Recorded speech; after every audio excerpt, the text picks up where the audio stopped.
အားလုံးမင်္ဂလာပါကျွန်တော်တို့ရေးပြီးတော့ဗာလိလာဆိုတော့ကျွန်တော်နည်းနည်းပြန်ရှင်းပြပေးမယ်ပုံမှန်ဗီဒီယိုအတိုင်းပဲကျွန်တော်ဒီဗီဒီယိုမှာဒီမှာရေးထားတဲ့ code တွေအနေနဲ့အတိုင်းပဲကျွန်တော် for loop နဲ့ပတ်သက်ပြီးကျွန်တော်ရှင်းပြခဲ့တယ်အရင်ဗီဒီယိုမှာကျွန်တော် for loop နဲ့ပတ်သက်ပြီးရှင်းပြခဲ့တဲ့ချိန်မှာကြာလို့ရှိရင်ပြိုင်ပွဲကိုသွားပြီးတော့လူတွေတက်ပြိုင်တဲ့ချိန်မျိုးဥစ္စာနဲ့ပတ်သက်ပြီးကျွန်တော်ရှင်းပြခဲ့တယ်နောက်ထပ် loop တစ်ခုထပ်ရှိတယ်ဒီမှာကြာလို့ရှိရင် while loop ဆိုတဲ့ဥစ္စာ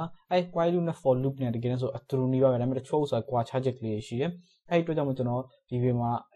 while loop နဲ့ပတ်သက်ပြီးရှင်းပြရမယ်တကယ်လို့ဆို while loop နဲ့ for loop နဲ့အတူတူနေပါပဲဒါပေမဲ့လည်းလေးကွာသွားလို့ရှိတယ်ဟုတ်လားအဲ့ဥစ္စာနဲ့ပတ်သက်ပြီးကျွန်တော်ရှင်းပြရမယ်အဲ့ဒါမှရှင်းပြခင်မှာကျွန်တော်ဒီမှာသိမလားတော့မသိဘူးကျွန်တော်တစ်ခါကြလို့ရှိရင် input ဝင်တဲ့အခါကြလို့ရှိရင် input ဆိုတဲ့ဥစ္စာကြလို့ရှိရင်ကျွန်တော် input ဆိုတဲ့ function ကိုသုံးမှလို့ရှိရင်ဒီ input ဆိုပြီးကျွန်တော်သုံးတဲ့အခါကြလို့ရှိရင်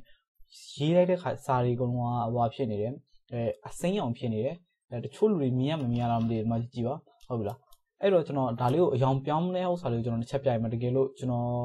်လုပ်နေတဲ့ဥစ္စာမမြင်အောင်ဖြစ်ဖြစ်ဒါမှမဟုတ်ကိုကပြောင်းနေတယ်ဖြစ်ဖြစ်ဆိုလို့ရှိရင်ကျွန်တော် setting ကိုသွားပါသွားပွားကြီးဆိုလို့ရှိရင်ကျွန်တော်ရွေးထားပွားကြီးကျွန်တော်ပြောင်းဖို့တော့ခုနကကြည့်ရတဲ့ဆိုကြောင့်မို့ဘာလဲလို့ရေးရမလဲဆိုရင် console font ဆိုပြီးရေးလိုက်လို့ရှိရင်ဒီမှာကျွန်တော်ရှိပေါ်လာလိမ့်မယ်တကယ် font သွားအောင်ကျွန်တော် color ကိုသွားအောင် console လို့ပဲရေးကြအောင် color မပေါ်လာဘူးဆိုတော့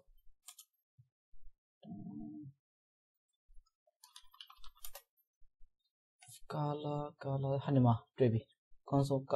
font မဟုတ် color တွေကိုသွားပါပြီဆိုကျွန်တော်တို့လုံးနေဥစ္စာဒီဥစ္စာအယောင်ပြောင်းဒီမှာအစိမ်းအောင်ဖြစ်နေတဲ့ဥစ္စာကျွန်တော်တို့ပြောင်းမယ်ဒီအစိမ်းအောင်ပြောင်းဆိုကျွန်တော်အတွက်အဆင်ပြေတဲ့ဥစ္စာဘာလဲဆိုလို့ရှိရင်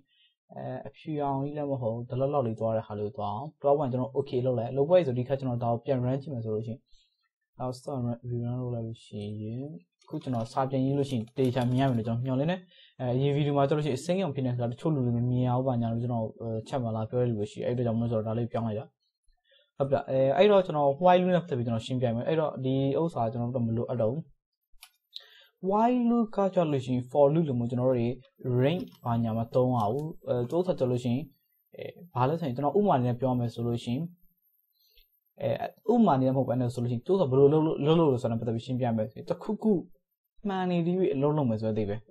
ဥပမာဆိုလို့ရှိရင်ထမင်းမကုံမချင်းစားဆိုပြီးပြောရဲဆိုလို့ရှိရင်ကျွန်တော်ပုံမှန်နေ့စဉ်ဘဝမှာပြောနေကြစကားလုံးပုံစံကျွန်တော်ရှင်းမယ်ထမင်းကိုမကုံမချင်းမစားဆိုတဲ့အသေးပဲဘာလို့ဆိုထမင်းတစ်စည်းမှမကြံတော့တဲ့အချိန်နေအဲ့တော့အကုန်အောင်ထိုင်စားရမယ်ဟုတ်တယ်မအသေးပဲကအခုပကံထဲမှာထမင်းတစ်စည်းကြံတယ်ဆိုတော့မှစားနေရမယ်ဆိုတဲ့အသေးပဲအဲ့တော့ကျွန်တော်ချက်ကမဟုတ်ဆိုပါဆိုထမင်းတစ်လို့စားဝါးကြီးဆိုလို့ရှိရင်ဘာလို့မဆိုရင်ပြန်ပြီးတော့ကြည့်ရမယ်ထမင်းပကံထဲမှာထမင်းကြံနေလားဆိုတော့ဆို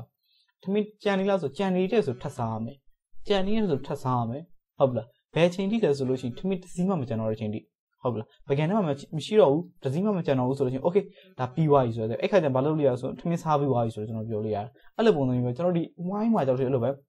ကျွန်တော်စ why ဆိုပြီးရေးတဲ့အခါကျလို့ရှိရင်ဒီအထဲမှာကျွန်တော် condition တစ်ခုထည့်ရတယ်if ပုံစံမျိုးပဲ if တက်လို့ရှိရင်ကျွန်တော်တို့ if true ဆိုပြီးကျွန်တော်ရေးထားမှာ true ဆိုပြီးကျွန်တော်ရေး why ဆိုလို့ရှိရင်ဒီမှာတစ်ခုလောက်တယ်ဘလာဆိုလောက်လိုက်တယ်လောက်ပဲပြီး why ဆိုလို့ရှိရင်သူကပြီး why ဒါမှမဟုတ် why မှာကျတော့အဲ့လိုပုံစံမဟုတ်ဘူးwhy မှာကျတော့ကျွန်တော်တို့ဒီမှာ condition ဆိုကျွန်တော်ဒီမှာ condition ဆိုပြီးကျွန်တော်ရေးလိုက်မယ်ရေး why ဆိုလို့ရှိရင်ဒီနေရာမှာကျတော့လို့ရှိရင်test ဆိုပြီးတော့ကျွန်တော်ရေးလိုက်မှာဟုတ်ပြီလားဒီ condition ကျွန်တော်တို့ပြအောင်ဒီ condition ဒီကိုကျွန်တော် true ဆိုပြီးရေးလိုက်မယ်ဟုတ်ပြီလားဒီဥစ္စာကျလို့ရှိရင် test ကျွန်တော်ဒီခါတော့ပြောဖို့တယ်ဒီလိုမျိုးfor တို့ if တို့ဥစ္စာတွေမှာကျွန်တော်တို့ဒီတိုင်းရေးရဆိုလို့ရှိရင်မရဘူး error ဖြစ်လိမ့်မယ်အခုကျွန်တော်ဒါကို run မယ်ဆိုလို့ရှိရင်ကျွန်တော် error ပေးလိမ့်မယ်မယုံလို့ရှိရင်ကြည့်ကြည့်ပါကျွန်တော် error ပေးမယ်အဲ့ခါကျရင်ကျွန်တော်ဘာလုပ်မလဲဆိုတော့ဘာမှမရေးရတဲ့ဥစ္စာတွေဆိုလို့ရှိရင်ကျွန်တော် pass ဆိုပြီးရေးရလိမ့်မယ် for မှာလည်းသူတို့ပဲကျွန်တော်ရှင်းပြခဲ့လာတော့မသိဘူး run မယ်ဆိုပြဿနာမရှိအခုလို့ဆိုကျွန်တော်ရှိမှာ true ဖြစ်နေဒါပေမဲ့ကြည့်ကျွန်တော်ရှိမှာဒီဥစ္စာကြောင့်လုံးဝပြန်ပြီးတော့အရင်တော့ဆိုလို့ရှိရင်ဒါကိုကျွန်တော်ပြန်ပိတ်ပြီးတော့ပြန် run လိုက်မယ်ကျွန်တော်ဒါကို run လဲဆိုလို့ရှိရင်ချက်ချင်းပြီးသွားတယ်ဘာကြောင့်လဲဆိုပြီးသွားတယ်ဟုတ်တယ်မလားဘာလို့ကျွန်တော်ဒီမှာ mouse run လာတာမရှိဒါပေမဲ့ဒီဥစ္စာကိုကျွန်တော်ဒီပုံစံထားလိုက်တယ်ဆိုလို့ရှိရင်ဒါအခုချိန်ပြန် run မယ်ဆိုတော့ play button ပုံတော့ပြန်မပေါ်လာဘူးဘာကြောင့်လဲဆိုလို့ရှိရင်ဒီ program အခုချိန် run နေတယ်ဆိုတဲ့ပဲဘာကြောင့်လဲဆိုလို့ရှိရင်why ကတော့ဆိုရင် condition ကို check လုပ်တယ် condition ကဘာဖြစ်လဲ true ဖြစ်နေအဲ့ချိန်ကျမှတောက်လျှောက်ဒီ loop ကို run နေဆိုတဲ့အဓိပ္ပာယ်ဖြစ်တယ်ဟုတ်ပြီလားအဲ့တော့ကျွန်တော်ပြန်ပြီးတော့ပြန်သွားအောင်အခုလောတဲ့ဒါကိုပြန်ပိတ်လိုက်မယ်ဒါကို stop လုပ်တဲ့ခါကျရင်တို့လုပ်တယ်အဓိပ္ပာယ်ဘာလို့ဆိုလို့ရှိရင်ကျွန်တော် while loop ဆိုတော့ကျွန်တော်တို့ condition တစ်ခုအထက်ကိုထည့်ပေးတယ်ထည့်ပေးပွားပြီဆိုလို့ရှိရင်ဘာလုပ်လဲဆိုလို့ရှိရင်ဒီ condition ကိုမှန်နေဒီအထဲမှာကျွန်တော်အောက်မှာရေးထားတဲ့ဥစ္စာကို run နေမယ်ဆိုတော့အခုချိန်မှာကျွန်တော်တို့ဘာမှမရှိဘူးသူက pass ပဲလုပ်သွားတဲ့အတွက်ကြောင့်မို့သူက pass လုပ်ပွဲအပေါ်ပြန်တက်တယ်ပြန် run တယ်ပြန် run တယ်ပြန် run တယ်ပြန် run တယ်ပြန် run robot မပြီးသွားဘူးဗျာ အဲ့လိုပုံစံမျိုး okay အဲ့ဆိုရင်ကျွန်တော်တို့ဒီဗီဒီယိုမှာကြာလို့ရှိရင်ဘာလုပ်မလဲဆိုရင်ဒီထဲထဲမှာရှိနေတဲ့ဥစ္စာတွေကျွန်တော်ထုတ်ပြဖို့ကြိုးစားမယ်ဒီထဲမှာထုတ်ပြဖို့ကြိုးစားမယ်ဆိုကျွန်တော်တို့ဒါ array ဆိုတဲ့ဥစ္စာကျွန်တော်ထည့်ပြီးတော့ဒီ array ကိုကျွန်တော်တို့ပြန်ပြီးတော့ print လုပ်ပြလို့မရအောင်ဘာတွေဖြစ်မလဲဆိုတော့ကျွန်တော်ပြရမယ် AR ဆိုကျွန်တော်ထည့်လိုက်မယ်ထည့်ပြီးအခုကျွန်တော်ဒါ run မယ်ဆိုလို့ရှိရင်ကျွန်တော်ဒီမှာ run နေမယ်ပြီးတော့ကျွန်တော်အရင်ကဥစ္စာလည်းမဟုတ် format ဆိုရင်ကျွန်တော်ဘယ်လိုလုပ်လဲဆိုလို့ရှိရင်admin in ARR ဆိုပြီးကျွန်တော် print ဆိုပြီးတော့ဒီ element ကိုကျွန်တော်ထုတ်ပြလို့ရဟုတ်မလားခုဒီဥစ္စာကို run မယ်ဆိုရင်ကျွန်တော်ဒါကို comment လုပ်လိုက်မယ်ကျွန်တော်ဒီဥစ္စာ key တွေရေးနေဥစ္စာမြင်ရလားတော့မသိဘူးနောက်ဗီဒီယိုကြလို့ရှိရင်ကျွန်တော်နှိပ်သမျှ key တွေအားလုံးမြင်အောင်လုပ်ပေးမယ်ဟုတ်ပြီလားအခုလောဆိုတော့ဒီတိုင်းပဲထားလိုက်အောင် okay ကျွန်တော်ဒီဥစ္စာကိုပြန် run ကြည့်ပါဆိုကျွန်တော် for loop နဲ့တုံးတယ်ဆိုလို့ရှိရင်ကျွန်တော် apple banana cherry ဆိုပြီးချင်းပေါ်လာဒါပေမဲ့ကျွန်တော်ဒီဥစ္စာနဲ့ဆိုအဲ့လိုမရအောင်အဲ့တော့ကျွန်တော်ဘယ်လိုလုပ်မလဲဆိုလို့ရှိရင်ကျွန်တော်တွေဘာလို့ဆိုရင် index ဆိုတဲ့ဥစ္စာတစ်ခုကျွန်တော်လုပ်ရလိမ့်မယ်အဲ့ခါကျရင် index equal to 0ဆိုရင်ကျွန်တော်ပေးလိုက်မယ်ဟုတ်ပြီလား index ကကျတော့0ကနေစမယ် apple ကနေစမယ်အဲ့ခါကျကျွန်တော်ဘာလုပ်မလဲဆိုလို့ရှိရင်ဒီ index ဥစ္စာကိုဟုတ်ပြီလား index ဥစ္စာကိုကျွန်တော်ဒီထဲကိုထည့်လိုက်မယ်လောဆယ်0ဖြစ်နေတဲ့ခါကျရင်တော့ false ပေးလိုက်မယ်ဘာလို့ဆိုရင်ကျွန်တော်ဒီခဏပြောခဲ့ဘူးလေ0ကကျတော့ရှိရင်false နဲ့တူလို့ဟုတ်ပြီလားကျွန်တော်ပုံမှန်တိုင်းယူရင်0မဟုတ်တဲ့ဥစ္စာကျတော့ရှိရင် not 0ဆိုတဲ့အဓိပ္ပာယ်ကိုပြောတာကျွန်တော်ပြောချင်တဲ့ဥစ္စာဒီဥစ္စာမှာ not 0ကျတော့ရှိရင် true ဆိုတဲ့အဓိပ္ပာယ်ဟုတ်ပြီလားအဲ့ဒါကျွန်တော်တည်ထားလို့ရမယ်အဲ့တော့ကျွန်တော်ဒီ index ကိုဒီမှာ index ကိုကျွန်တော်တန်းထည့်တယ်ဆိုလို့ရှိရင်false ဖြစ်လိမ့်မယ်အဲ့တော့ကျွန်တော်ဒီဥစ္စာ run ကြည့်မယ်ဆိုရင်ကျွန်တော်ရှိဘာမှပေါ်လာမှာမဟုတ်မျိုးလုံးရှိကြည့်ကြည့်အဲ့တော့ကျွန်တော်ဘာလုပ်မလဲဆိုလို့ရှိရင်တစ်ခု condition တစ်ခုပေးရမှာဟုတ်ပြီလားအဲ့တော့ဘာပေးရမလဲဆိုလို့ရှိရင်ကျွန်တော်တို့ရှိမှာရှိနေ index ကဘယ်လို condition မျိုးနဲ့ဥစ္စာကျွန်တော်ဒါတွေကိုထုတ်ပြကြတယ်ဟုတ်ပါအဲ့တော့ထုတ်ပြကြတယ်ဆိုဘယ်လိုလုပ်ချင်လဲဆိုရင်အဲ့တော့ index ကဘာထက်ငယ်ရမလဲဆိုလို့ရှိရင်ဒီ array ရဲ့ length ဥစ္စာဒီ array မှာဒီ list ရဲ့ length ထက်ငယ်တယ်ဆိုရင်အခြေအနေမျိုးမှာကျွန်တော် run မယ်ဆိုတဲ့အဲ့တော့length ကျွန်တော်ရဲ့ array ကဘာလဲဆိုတော့ AR ဆိုကျွန်တော်ပြီးတာအဲ့တော့ကျွန်တော်ဒါကိုထုတ်ပြပါလို့ရှိရင်ကျွန်တော်အခုဒီဥစ္စာ index ကရှိနေပြီဆိုတဲ့အတွက်ကြောင့်ကျွန်တော် I ဒီ I ဆိုတော့ဆိုတာ index ကိုကျွန်တော်ပြောချင်တာ index မြောက်ဥစ္စာ index ကိုထည့်ခြင်းနဲ့ဟုတ်ပြီလားထည့်ပြီးအခုကျွန်တော်ပြန် run မယ်ဆိုလို့ရှိရင်ကျွန်တော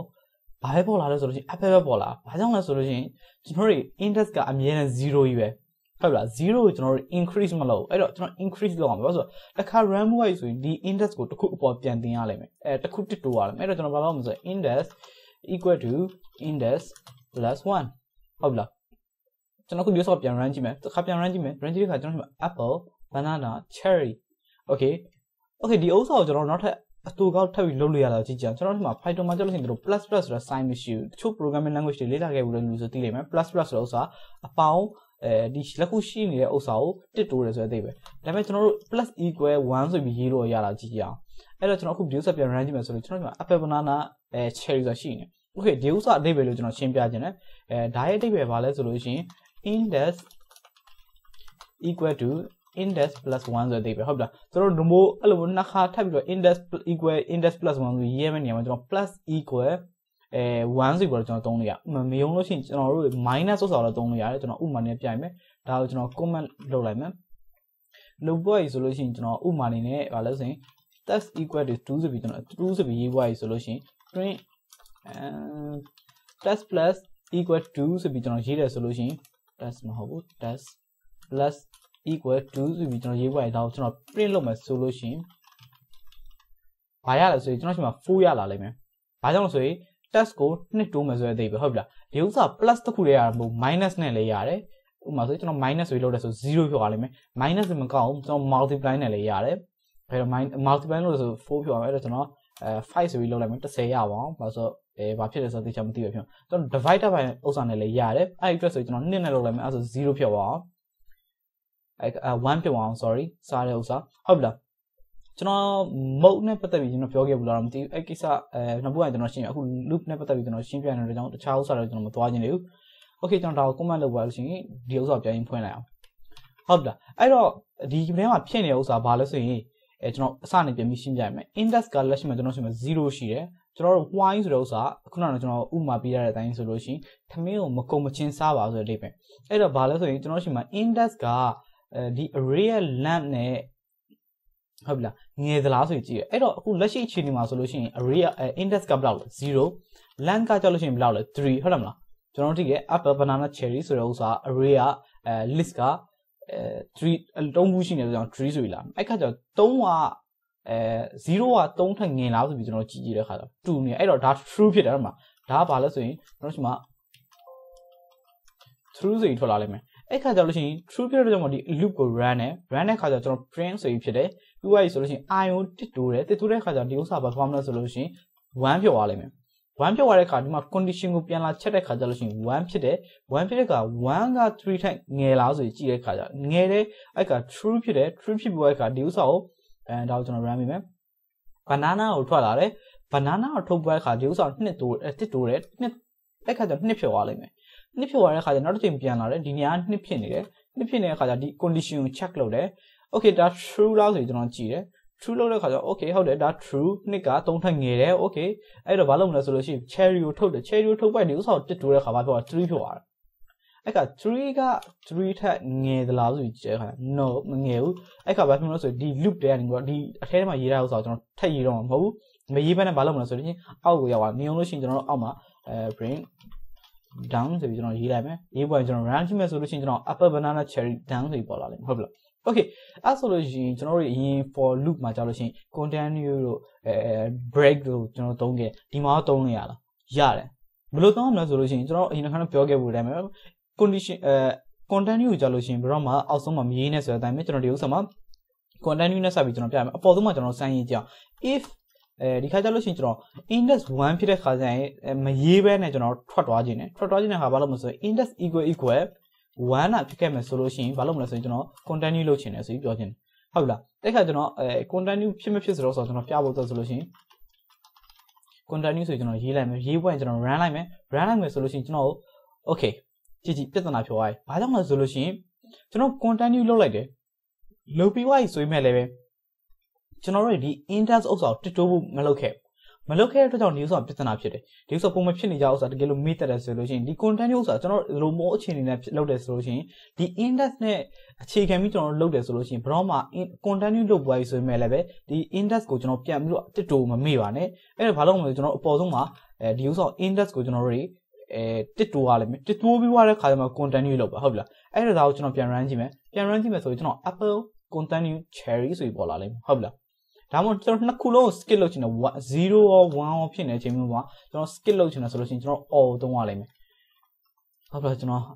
်ပုံမှန်တခြား programming language ဥစ္စာသုံးနေရမှာလို့ကျွန်တော်ပုံမှန်ဆိုလို့ရှိရင်အလုပ်ပါညာမှာဆိုလို့ရှိရင်အဓိကသုံးပြတဲ့ဥစ္စာ Python ရဲ့PHP ရဲ့JavaScript သုံးတော့ကြောင့်မို့ဒီကကျွန်တော်စာရေးတဲ့ခါကျလို့ရှိရင်ကုတ်ရေးတဲ့ခါကျရင်အမြဲတမ်းဒါ PHP မဟုတ်လို့ရှိရင် JavaScript ပုံစံမျိုးနဲ့ရေးဖို့ကြိုးစားမိ Okay ကျွန်တော် index equal to 0လည်းဖြစ်ခဲ့မယ်ဆိုလို့ရှိရင်ကျွန်တော် continue လုပ်မယ်ဆိုတဲ့ Okay ကျွန်တော် run ကြည့်မယ်ဆိုလို့ရှိရင် continue ဆိုပြီးကျွန်တော်ပြန်ပေါ်လာလိမ့်မယ် Okay အဲ့ဒါဆိုလို့ရှိရင်ကျွန်တော်ဒီဥစ္စာဘယ်လိုလုပ်လဲဆိုတော့ကျွန်တော်တကယ်လို့မဟုတ်ဘူးကျွန်တော် print ထုတ်ပြီးတော့မှဒါကို continue လုပ်ချင်တယ်ဆိုလို့ရှိရင် print ထုတ်ပြီးတော့နောက်ပိုင်းကျမှကျွန်တော်တော့ဟုတ်ပြီလားOkay ကျွန်တော်ဒီဥစ္စာ run ကြည့်မယ်ဆိုလို့ရှိရင်ရော apple continue ဘာညာစီကျွန်တော်ပေါ်လာဒီခါကျအကုန်လုံး print ထုတ်ပြီးတဲ့ခါကျတော့ဥစ္စာလောက်လာလိမ့်မယ်ဒါကိုကျွန်တော်အောက်ချလို့ရဒါပေမဲ့ဘာ effect မှမရှိဘူး effect ရှိရဆိုတော့တစ်ခုပဲရှိမယ်ဘာလို့ဆိုကျွန်တော်တို့ဒီမှာကြည့်ကျွန်တော်ဒီဥစ္စာကို0နဲ့တူခဲ့တဲ့အခြေအနေမျိုးကိုကျွန်တော်တော့အောင်ဟုတ်ပြီလား0နဲ့တူတဲ့အခါနည်းနည်းတော့ခေါင်းရှုပ်လို့မျိုးကျွန်တော်ပြတဲ့ပုံစံလေးကဘာလဲဆိုရင်အဲ့တော့ကျွန်တော်တို့စသွားတဲ့အခါကျကျွန်တော်ရှိမှလက်ရှိက0ဟုတ်ပြီလား0ဖြစ်တဲ့အတွက်ကြောင့်ကျွန်တော် print လုပ်တယ်ကျွန်တော်ဒီပုံစံရေးထားတဲ့ဥစ္စာကိုကျွန်တော်ရှင်းပြမယ် print လုပ်တဲ့ခါကျကျွန်တော်0ဖြစ်တဲ့ခါကျကျွန်တော်0မြောက် index ဥစ္စာထုတ်ပြရတယ်ဘာလို့ဆို apple ကိုထုတ်ပြရတယ်ထုတ်ပြပြီးမှ index တစ်တူလိုက်တဲ့ခါကျindex ကဘယ်လောက်ဖြစ်သွားလဲဆိုလို့ရှိရင်1ဖြစ်သွားတယ်1ဖြစ်သွားပြီဆိုတဲ့ခါကျဒီဥစ္စာမှာကျလို့ရှိရင်ကျွန်တော်တို့ဘာမှဖြစ်ဖို့မရှိဘူး0နဲ့တူဖို့မရှိဘူးတကယ်လို့ကျွန်တော်က1နဲ့တူဒီဥစ္စာကိုကျွန်တော်1နဲ့တူဖို့တော့ကိုစူးစမ်းကြည့်မယ်ဆိုဘာဖြစ်မလဲဆိုရင်ဘာဖြစ်သွားမလဲဆိုရင်ကျွန်တော်ဒီမှာ index ကအခု1ရှိနေအဲ့တော့1ရှိနေတဲ့ခါကျတော့1နဲ့များတူခဲ့တယ်ဆိုလို့ရှိရင် continue လုပ်သွားပြီဆိုလို့ရှိရင်တစ်တိုးစီလုပ်တဲ့ခါကျရင် result ကဘာဖြစ်သွားမလဲဆိုလို့ရှိရင် index equal to 2ဖြစ်သွားလိမ့်မယ်အဲ့တော့ကျွန်တော်တို့ RAM ဆိုပြီးဘာဖြေရလာမလဲဆိုလို့ရှိရင်လုံးဝbanana ကိုမထုတ်ပါ continue ဖြစ်သွားလိမ့်မယ်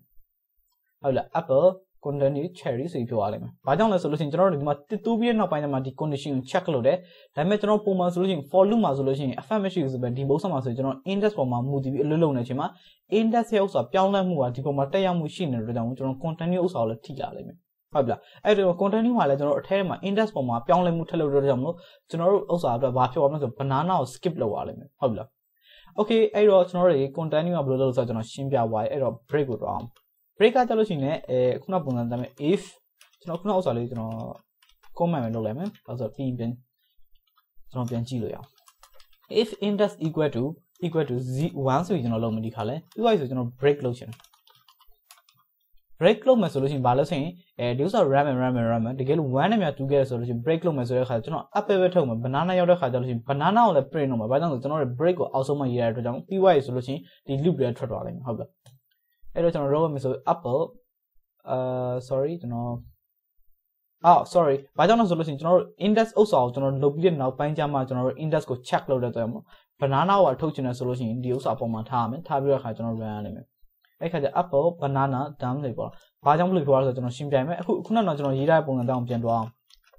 ပြန်တွားတဲ့ခါကျရင်ကျွန်တော်ဘာကြောင့် banana မထွက်လာဘူးဆိုတော့ကျွန်တော်ရှင်းပြမယ်အရင်ဆုံးဆက်လာတဲ့အချိန်မှာကျွန်တော်တို့ရှိမှာ index က0မှာ0ဆိုတဲ့အတွက်ကြောင့်ကျွန်တော် print ထုတ်တဲ့ခါကျလို့ရှိရင်ဘာထွက်မလဲဆိုရင် apple ကိုထွက်လာလိမ့်မယ် apple ထွက်လာသွားတဲ့ချိန်ကျလို့ရှိရင် if ဆိုပြီးတော့ကျွန်တော်ဒီ index ကိုတစ်တိုးလိုက်တယ် index ကဘာဖြစ်သွားလဲဆို1ဖြစ်သွားတယ်1ဖြစ်သွားတဲ့ခါကျမှ index ကိုကျွန်တော် check လုပ်တယ်တကယ်လို့မြန် index က1နဲ့မြန်တူမလားဆိုပြီး check လုပ်တဲ့ခါကျတော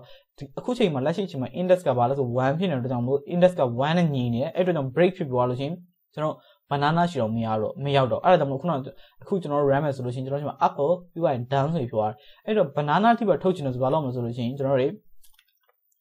index ကိုပြောင်းလဲမှုမလုပ်ခင်မှာကျွန်တော်တို့ index ကို check လုပ်ရလိမ့်မယ်အဲ့ခါဘာဖြစ်မလဲကျွန်တော်တို့လက်ရှိမှာ index က0ကနေစတယ်ဘာကြောင့်ပေါ်လို့ကျွန်တော်0ဆိုပြီးတယ်အဲ့တော့0မြောက်ဥစ္စာဖြစ်တဲ့ apple ကိုကျွန်တော်ထုတ်ပြီးသွားတဲ့ခါမှာ index ကို check လုပ်တယ် check လုပ်တဲ့ခါကျတော့ index ကလက်ရှိ0ချင်းနေမှာဘာလို့ဆိုရင်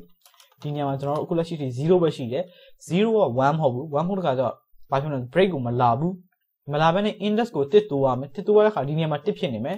နောက်ပိုင်းဒီနေရာမှာလည်းတစ်ဖြစ်နေတယ်အဲ့ခါကျတော့ဘာထုတ်မလဲဆို banana ဆိုပြီးကျွန်တော်အပေါ်ကဥစ္စာကိုထုတ်ပြလိုက်မယ်ထုတ်ပွားပြီဆို index ကို1 home ဆိုကြည့်တဲ့ခါဒီလက်ရှိမှာ1ဖြစ်နေတဲ့အတွက်ကြောင့်1ဆိုပြီးတော့ break ဖြစ်သွားလိမ့်မယ်ဟုတ်ပြီလားအဲ့ခါကျလို့ရှိရင်ကျွန်တော်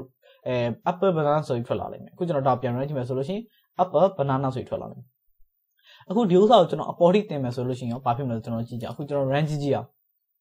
range မှာကျွန်တော် apple ထိပဲလာဖို့လို့ရှိရင်လုံးဝပြတ်သွားလိမ့်မယ်ဘာကြောင့်မလို့ဖြစ်လဲဆိုတော့ကျွန်တော်ကြည့်ကြည့်အောင်ဘာကြောင့်လဲဆိုပထမဆုံးအနေနဲ့ဆိုလို့ရှိရင် index က0နဲ့စတယ်အဲ့တော့ဒီဥစ္စာလေးကျွန်တော်0ထားရမယ်ဟုတ်ပြီလားဒီဥစ္စာကကြလို့ရှိရင် okay မှန်နေတယ် okay 0မြောက်ကနေစတယ်0မြောက်ကနေစတဲ့ခါကျ length ကိုကြည့်ရ3ထက်ငယ်လားဆိုတော့ငယ်တယ်ဒီဥစ္စာ true ဆိုတဲ့ခါကျ index ကိုကြည့်ရ1လားဆိုတော့မဟုတ်ဘူးအဲ့တော့ဘာဖြစ်လဲဆိုတော့ print ထုတ်မယ် print ထုတ်သွားလို့ဆိုလို့ရှိရင်ဒီ index ကိုတစ်တိုးလိုက်တဲ့ခါကျတော့ index က1ဖြစ်သွားပြီခုလက်ရှိချင်းနေမှာအဲ့တော့1က3ထက်ငယ်လားဆိုတော့ကျွန်တော်ကြည့်တယ်ကြည့်တဲ့ခါကျတော့ငယ်တယ်အဲ့တော့ true ဖြစ်တယ်အဲ့တော့ဒီထဲတော့ဝင်လာတယ်ဝင်လာပြီးတဲ့ခါကျတော့ရှင် index က1လားဆိုရင်ကျွန်တော်ကြည့်တဲ့ခါကျတော့ yes ဟုတ်တယ်အဲ့တော့ break ဖြစ်သွားမယ် break ဖြစ်သွားတဲ့ခါဒီအောက်ပိုင်းထိကိုမလာတော့မယ်နဲ့ဒီ number တွေမှပြီးသွားလိမ့်မယ်ဟုတ်ပြီလားအဲ့တော့ကျွန်တော်တို့ဒီမှာ apple တစ်ခုပဲထွက်လာလိမ့်မယ်ဒါကဘာလဲဆိုလို့ရှိရင် while loop ပါ while loop နဲ့ for loop နဲ့ကျွန်တော်ပုံမှန်အမြဲတမ်းသုံးပြမဲ့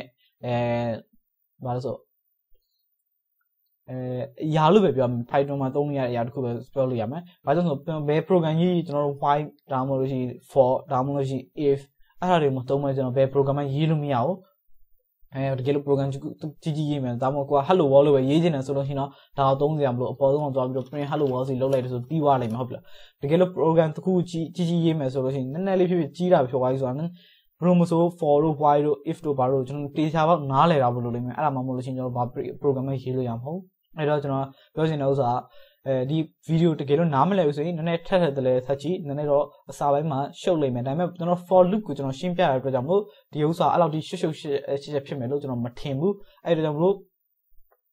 တကယ်လို့နားမလို့ဆိုပြန်ကြည့်ပါနောက်ပိုင်းကျရင်ကျွန်တော်ဒီ index ကိုသုံးတဲ့ဥစ္စာပုံစံမျိုးမဟုတ်ဘဲနဲ့တခြားဥစ္စာတွေကျွန်တော် condition check လုပ်သွားလို့ရှိရင်အထဲမှာရှိနေကျွန်တော်တို့ရဲ့ code တွေကို run ဖို့ကြိုးစားမယ်အခုလက်ရှိတော့ကျွန်တော်တည်လာမယ့်ဥစ္စာကျွန်တော် index ကိုသုံးသွားလို့ရှိရင်ဒီ index ကို condition ပြန် check လုပ်သွားလို့ရှိရင်အထဲရဲ့ဥစ္စာ run တဲ့ပုံစံမျိုးကျွန်တော်လုပ်ထားတယ်နောက်ပိုင်းကျရင်ကျွန်တော်ဒီထက်ပိုပြီး advanced ဖြစ်တဲ့ဥစ္စာလေးတွေကျွန်တော်သုံးသွားလိမ့်မယ်ဟုတ်ပြီလား okay အဲ့တော့ကျွန်တော်ဒီဗီဒီယိုဒီနားမှာရက်လိုက်မယ်နောက်ထပ်ဗီဒီယိုမှာကျွန်တော်နောက်ထပ်အကြောင်းအရာတစ်ခုကျွန်တော်ထပ်ပြီးရှင်းပြရမယ် okay အားလုံးပဲ see ya bye bye